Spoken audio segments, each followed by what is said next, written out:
అంటే already years అనుకుంటున్నా.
I now request Mr. Kamal Bali to kindly deliver the keynote address.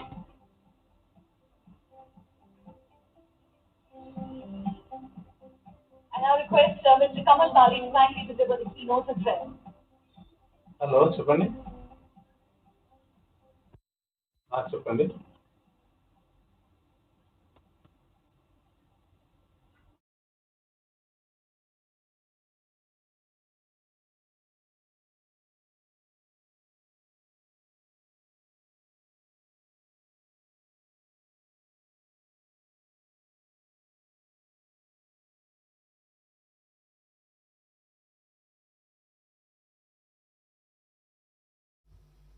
Mr. Jayesh Ranjan, Principal Secretary,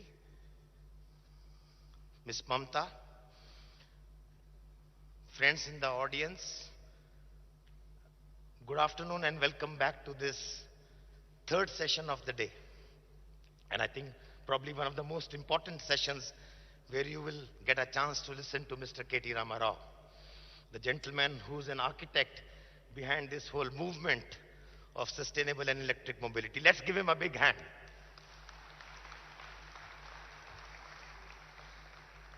Sir, I will not take too long because I've already spoken in the morning, but what I am going to do is just to give you a sense of what are really the imperatives which the industry faces in its journey for sustainable mobility and for adoption of electromobility in particular. I think 3-4 things came out. Number one, I think as a state, your state has probably the best policy framework.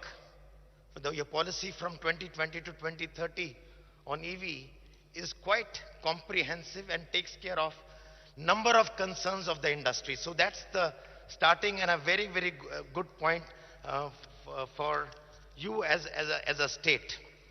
But what are some of the key challenges the industry faces? I want to just list out some of them. And these are all basically issues which are not pertaining to regulation. These are pertaining to industry itself, the ecosystem itself. So the number one is building partnerships and electromobility ecosystem. So I think that was one thing, that no single entity, no single player can do the 360 degree of electromobility. So we will have to partner, whether it is the OEM, the value chain, the battery manufacturers, the charging stations, and all of that, and then the second life, and so on and so forth. The second issue or imperative, and these are not challenges alone, these are great opportunities. These are actually opportunities to create new value chains and create new revenue models. The second one is energy management. Energy management, how do you do that in terms of transmission, distribution, transport optimization, load management? We talked about inefficiencies in the trucking system. How can we do that? So that was the second point we talked about. The third point we talked about was supporting the transition of supply chain from IC engines to electric engines, electric powertrains. So that's a huge, the industry has been used for the last 100 years. The entire value chain, the MSMEs have been used to IC engines. Now suddenly they have to really deal with electric powertrains. So that's the third piece. The fourth piece was developing new businesses and industrial systems. Here one is looking at a systems approach, not just a component or a product, a complete system to be supplied. Recycling was supposed to be one of the very major issues and opportunities also for the industry. The fifth piece is public transport and electric vehicles. How can electric vehicles drive adoption of public transport?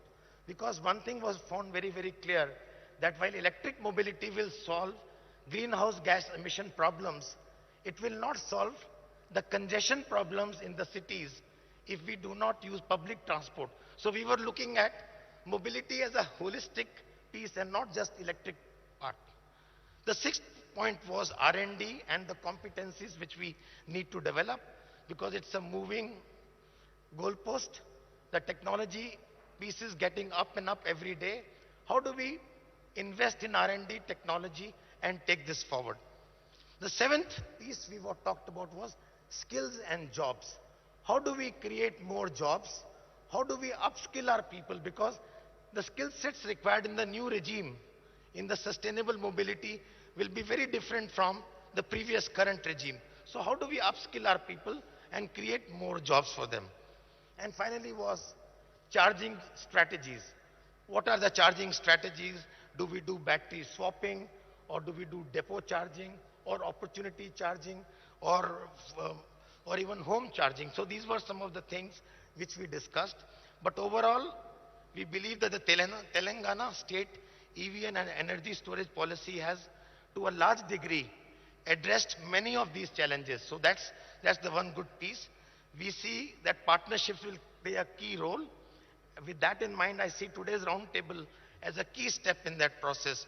So compliments to you and your government for hosting all of us on this very important, I would say, platform to discuss how do we take the sustainable mobility initiative forward, and Telangana becomes the key architect in driving this whole revolution in India. With this, sir, I'd like to welcome you and invite you for your key words. Thank you.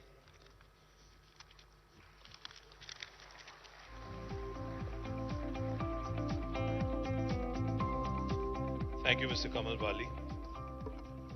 To our friend Mamta Chamarthi, who's always been a huge supporter of the Telangana ecosystem. Thank you, Mamta, for joining us today. Honorable Member of Parliament from Chevella, Dr. Ranjit Reddy Garu.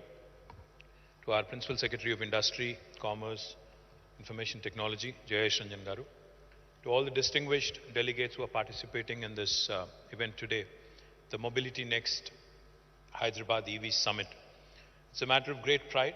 It's a matter of great delight for me to inaugurate the first edition of the Mobility Next Hyderabad EV Summit, being organized in the best city in India. And I say this in a very, very unabashed manner to any of those who are from outside of India, to any of those who are from outside of Hyderabad as well.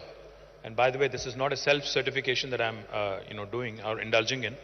In fact, Mercer, an agency that rates cities on the livability index, has rated Hyderabad as the best city among all Indian cities for 5 years in a row from 2015 until 2020. So therefore, welcome you all to the most livable city and the most lovable city in India.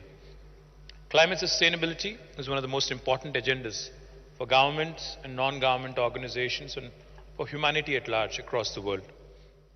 Transport